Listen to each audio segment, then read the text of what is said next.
Good morning, students. Good morning to all. And last day we have studied about the public debt and the types of public debt and the causes of public debt. So today just we will going to study about the methods of redemption of public debt. Today we will going to study about the methods of redemption of public debt. So we have already studied the government also will be undertaking many of the welfare activities. But in the same time, if the government is unable to spending or insufficient money, it have to take the effort in which they have to borrow the money from any of the financial organizations. But if they borrow the money from any of the financial organizations, it has to repay the money. So this is the calling as a redemption of public debt. Redemptions mean the recovering. How the governments are going to recovering from the promises are the responsibility of public debt. So the process of repaying a public debt is called redemptions. The government sells securities to the public, and at the time of maturity, the persons who hold the security surrenders to the government. So mostly the government will be selling their bonds and the shares to the public. And when the period is going to mature, in that time so the government will be repurchased from the sales. Some of the methods are there to recovering the government public debt. What are the method means under the headings we can come to know.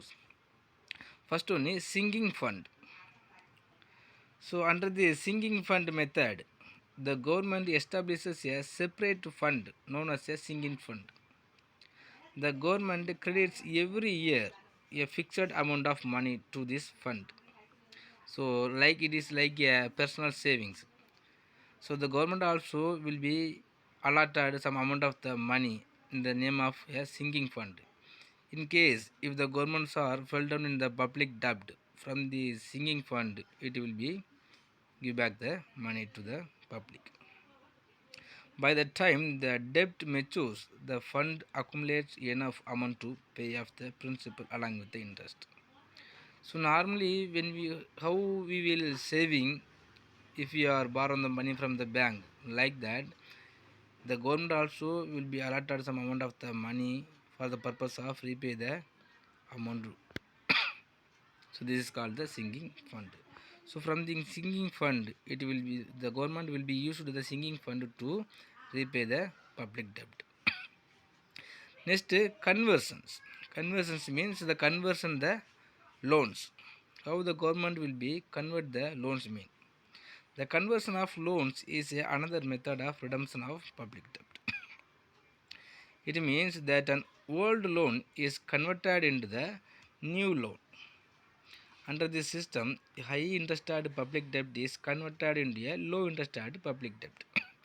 Normally, how we will recovering the ornaments from the mortgaged peoples, like that the government also will be converting the old debt from the old debt to new debt.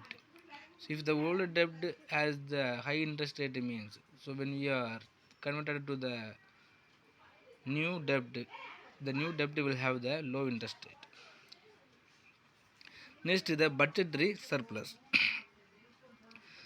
When the government presents the surplus budget, so normally every year the government will made one of the budget, and if the budget is became as a budgetary surplus, we will have some of the surplus budget.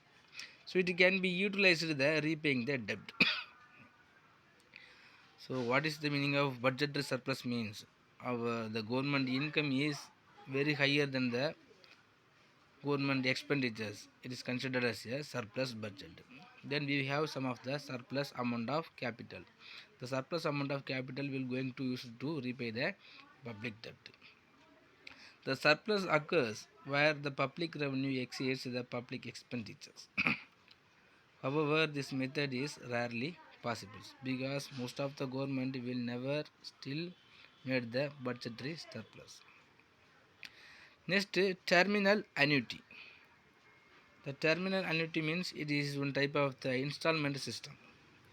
So in this terminal annuity method, the government pays off the public debt on the basis of the terminal annuity in equal annual installments. This is the easiest way of paying off the public debt.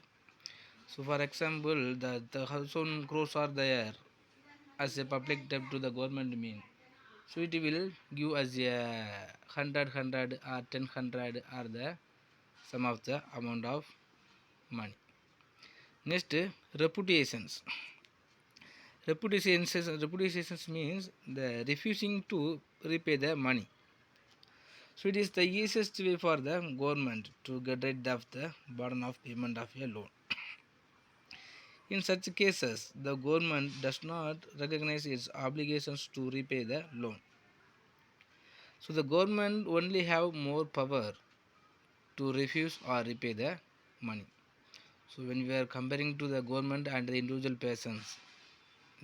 persons cannot refuse the government order, but here the government only is a order maker.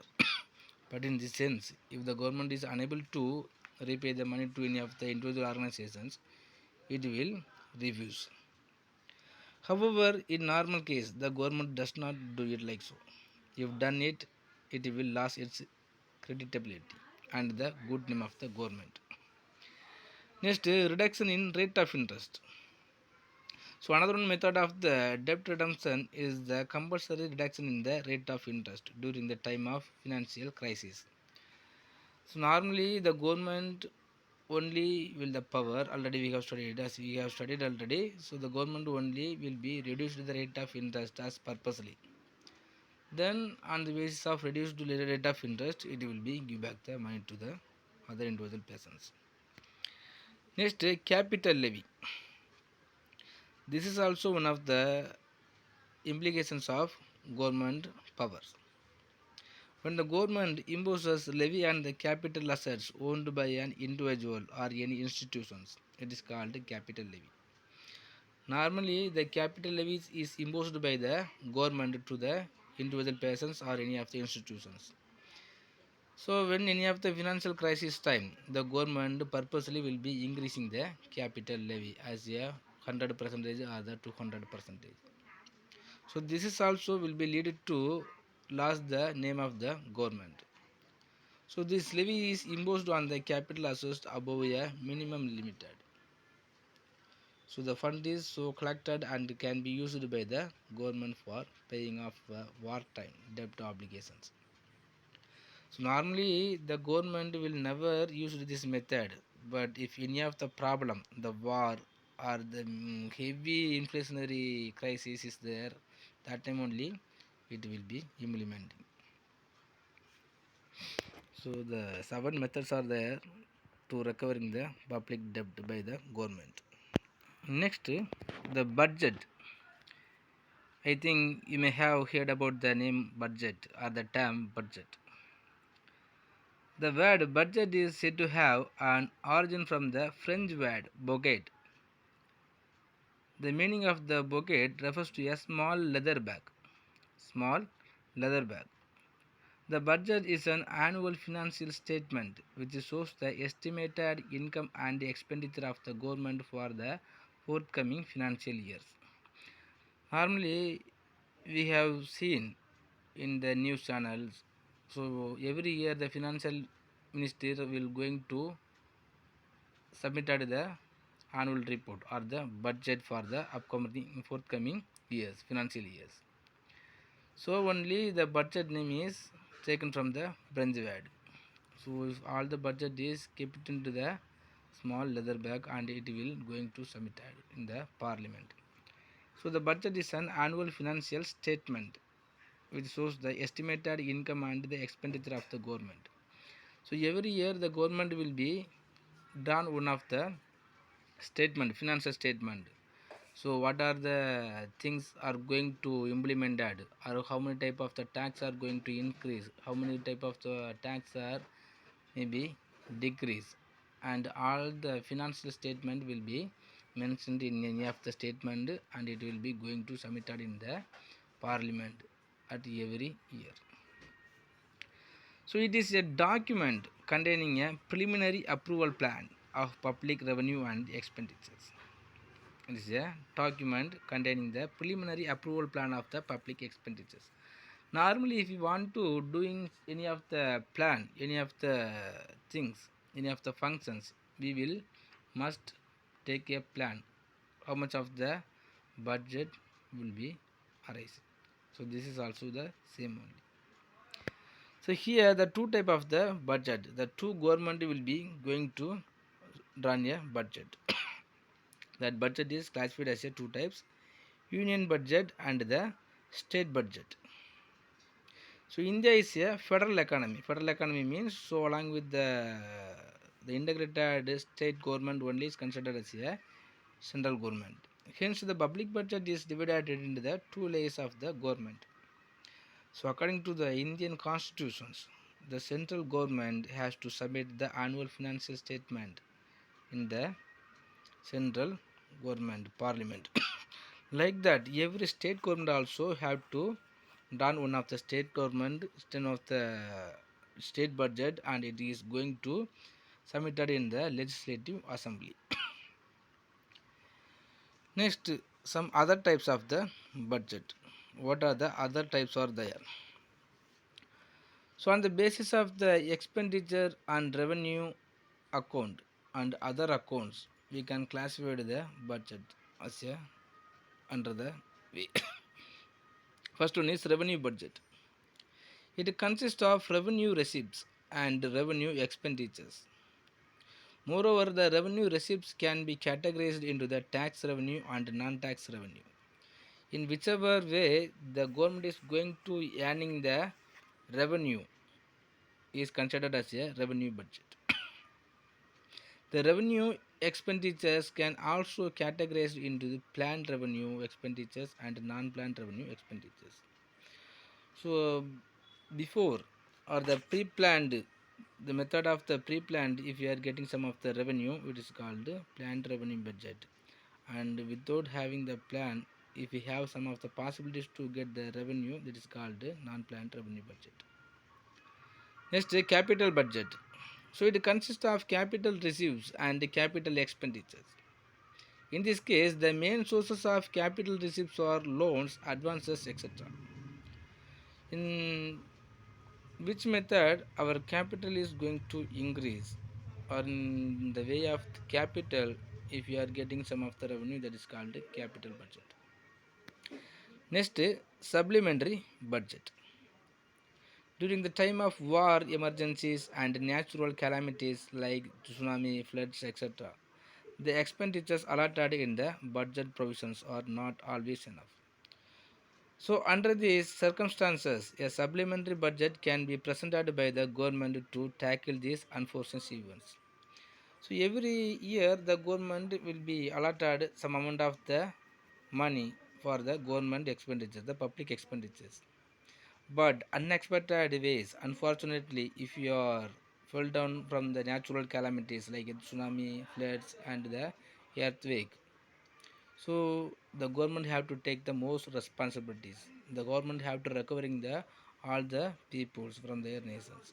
So it will be allotted another one of the budget. That budget is considered as a supplementary budget.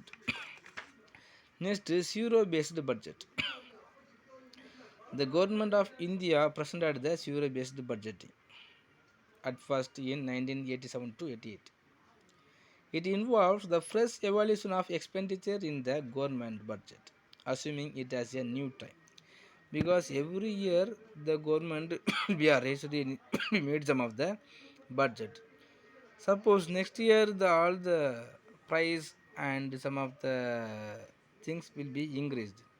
So if the governments are going to think if the sufficient level of the fund is there to complete any of the schemes, it will be arranged another one of the budget. This budget is considered as a survey based budget. Even if any of the amount is spent to complete the schemes, that amount will not take into the account. The new account will be considered. Next, the performance budget. When the outcome of any activity is taken as the base of any budget, such budget is known as performance budget. For the first time in the world, the performance budget was made in USA. In the performance budget, it is the compulsion of the government to tell what is done, how much done for the betterment of the peoples. It is the outcome budget. Outcome budget means for exposing their achievement. If they are made some of the budget, it's called performance budget. Next, the budget also can be classified under the two types: balanced budget and the unbalanced budget. Balanced budget means already we have studied. The balanced budget is a situation in which the estimated revenue of the government during the year is equal to the anticipated expenditure. The government estimated revenue is equal to the government proposed expenditure. It is called balanced budget. The if the revenue of the government and the expenditure of the government is being equal, that is considered as a balanced budget. The expenditure and the revenue always will be equal. That is called a balanced budget. Next, the unbalanced budget. The unbalanced budget also can classified as a two types. First one is surplus budget. Next one is deficit budget. The surplus budget means the budget is a surplus when the estimated revenue of the year are greater than the anticipated expenditures. So the income will be surplus. Income will be as a surplus. If the government revenue is more than their expenditures, we can consider the budget as a surplus budget. So here the government estimated revenue is greater than the estimated government expenditures. If the surplus is greater than their expenditure, it is called surplus budget. Next, deficit budget. The deficit budget is one where the estimated government expenditure is more than expected revenue. If the government revenues is less than the government expenditures, it is considered as a deficit budget.